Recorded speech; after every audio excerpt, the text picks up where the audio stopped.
Notice the subtle shift in the room when you share a piece of bad news. Watch the eyes of the person sitting across from you. Listen to the specific cadence of their voice. When you confess a failure, a misstep, or a shattered plan, they lean in. They offer a comforting hand. They listen with an intensity that mimics deep empathy. They tell you that the world is unfair, that the system is rigged, that it wasn't your fault. But if you are quiet enough and observant enough, you will detect a phantom emotion lingering just beneath their sympathy. Relief, a quiet, almost imperceptible exhalation of tension. Your stumble has somehow put them at ease. We have all encountered this person.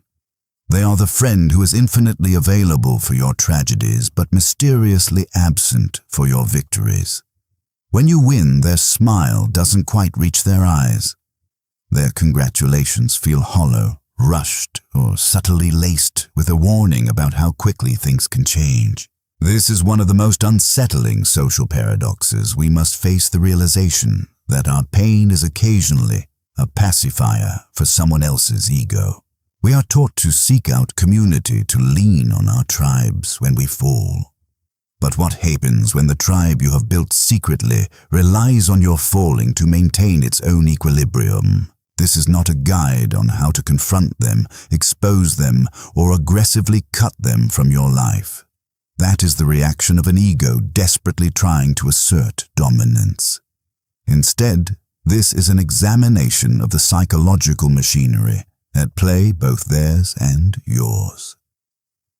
We must look at the exact reason why we stay tethered to people who quietly feast on our stagnation and how to fundamentally change our relationship with their gaze.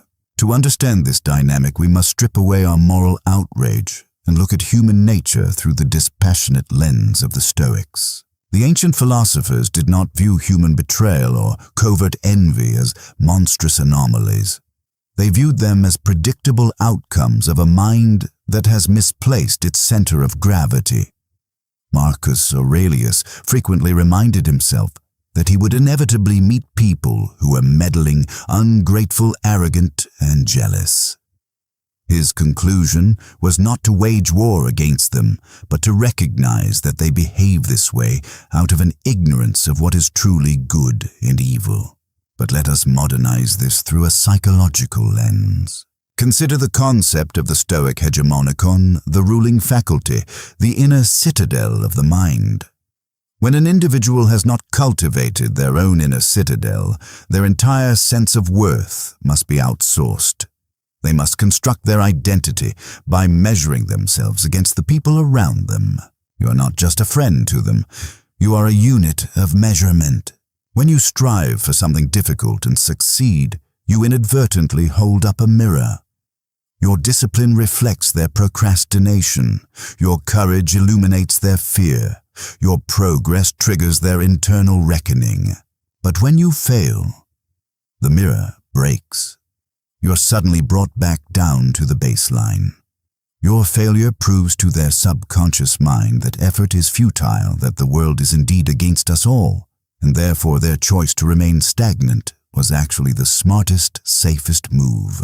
Your defeat becomes their emotional shelter. The tragedy is not that they feel this way. The tragedy is that we continue to present our lives to them, asking for a genuine support they are structurally incapable of giving. We surrender our inner independence, our autarkeia, in exchange for a performance of pity. It is crucial to understand that these individuals are rarely plotting your downfall like cartoon villains. Their comfort in your failure is an automatic subconscious reflex of self-preservation. Psychologically, it is far easier to soothe a wounded friend than it is to applaud a victorious one. Applauding a victor requires humility. It requires a temporary suspension of the ego. It demands that we look at someone else's light without resenting our own shadows. When you fail, they can adopt the role of the savior. They can offer advice from a position of perceived superiority. In that dynamic, they are safe. You are the tragic figure, and they are the wise counselor. But if you succeed, the hierarchy threatens to flip. You become the evidence of what is possible, which leaves them with no excuses for their own unlived lives. They do not hate you. They simply lack the emotional architecture to survive your evolution. The harder question we must ask is not why they do this, but why we allow it. Why do we keep bringing our ambitions to people who quietly hope we drop them? We do it because we are addicted to the illusion of connection. Sharing misery is the fastest, cheapest form of human bonding. It requires zero vulnerability to complain about a cruel boss, a failed diet, or a stroke of bad luck. Trauma bonding is easy. When we begin to improve ourselves, when we stop complaining and start executing, we suddenly feel isolated. The language we use to speak with our peer group is no longer relevant, and the human animal is terrified of isolation. So, what do? We subconsciously sabotage ourselves, or we heavily curate our conversations to highlight our struggles just to remain palatable to the group. We shrink our ambitions so we can fit comfortably inside their limited perception of us. We betray our own potential to avoid making others uncomfortable. The Stoic response to this realization is not a dramatic confrontation. You do not need to deliver a monologue about their covert envy. You do not need to prove to them that they are toxic. Trying to win a social victory over them is merely another way of keeping them at the center of your universe. The alternative is what we might call the silent severance. It is the withdrawal of your need for their applause, and equally, the withdrawal of your need for their sympathy. You stop offering them your failures as conversational currency. You stop explaining your goals to people who are committed to misunderstanding them. You must accept that as you reclaim your inner life, a profound social friction will occur. When you no longer provide them with the comforting spectacle of your struggles, the dynamic will fracture. They will likely accuse you of changing, of becoming cold, distant, or arrogant. Let them.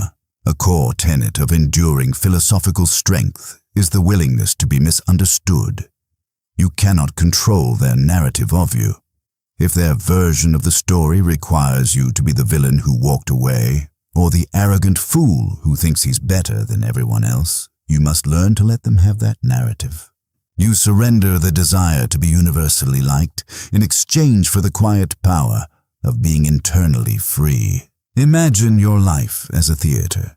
For years, you have been standing on the stage performing your struggles, bleeding under the spotlight, desperate for the audience to validate your existence.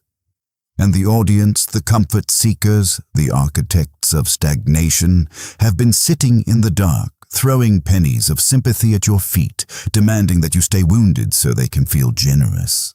What happens if you simply stop performing? What happens if you walk off the stage out the back door and into the cool, silent night? You will not hear their cheers. You will not have their comforting hands on your shoulder when you fall in the dark. You will be entirely, terrifyingly alone with your own choices. There will be no one to blame and no one to soothe you. But in that vast, empty silence, for the very first time, you will finally hear your own voice. How much of your pain are you holding on to, simply because it is the only thing keeping someone else in the room?